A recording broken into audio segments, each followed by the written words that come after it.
With that, I would like to close the public hearing on Senate Bill 785 and open a public hearing on Senate Bill 744. Rico Dence.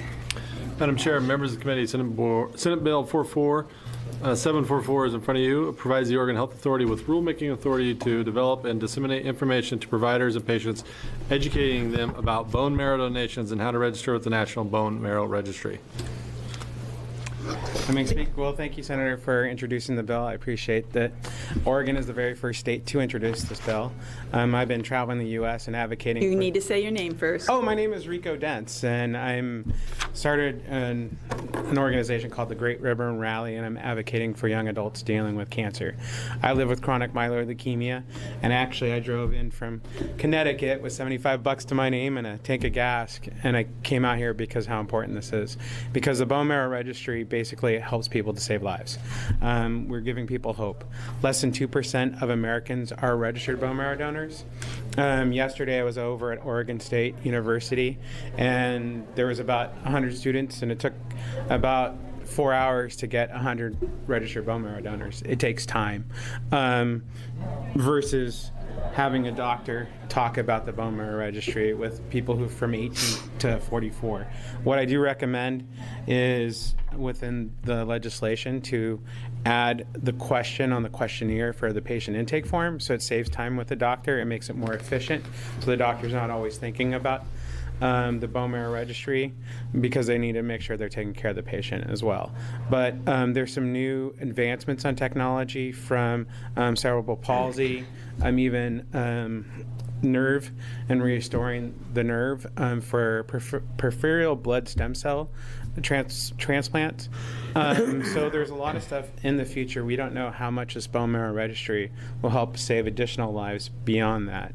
Every 9 minutes, someone dies in the U.S. from a blood cancer, and less than 50% ever find the match that they need, and 70% of all the matches come from non-family members. And do you guys know the difference of the two types of how to receive bone marrow? Okay, a lot of people, it's been since 1986, the peripheral blood stem cell transplant happens.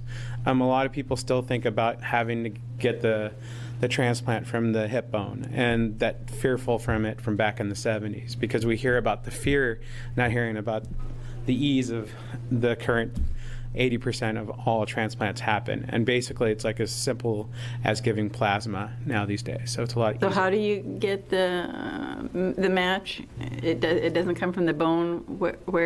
How do you get it? Now basically what they inject a drug in you called filgrastim. It increases your blood DNA, and then they extract it, 3 to 5% of it through your vein, and using a dialysis machine, and then putting it back in the blood through the other way, the other vein. So it's a very simple procedure. It takes a couple hours for someone, and it really gives a person the opportunity to live. I've known 2 people who did not get the transplant that they needed and pass away.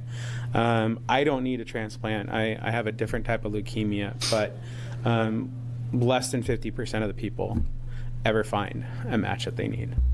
Yes, a couple questions, kind of off subject just a little bit. I mean, I had a bone graft in my wrist where they took marrow out of my hip. This was a long time ago, obviously, but I was also on the registry. Why do you age off of the bone marrow registry?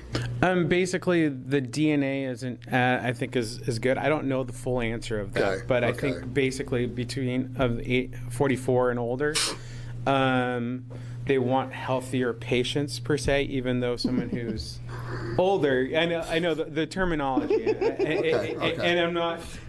I mean, I can't donate because I have leukemia. I mean, there's. Well, and I mean, I signed up long time ago, obviously, because I had a friend with leukemia, and I thought maybe you never know.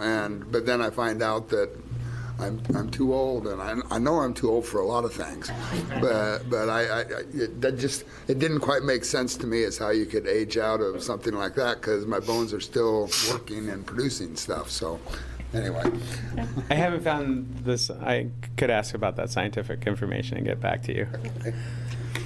Okay, we don't have any. Do you have any other questions for him?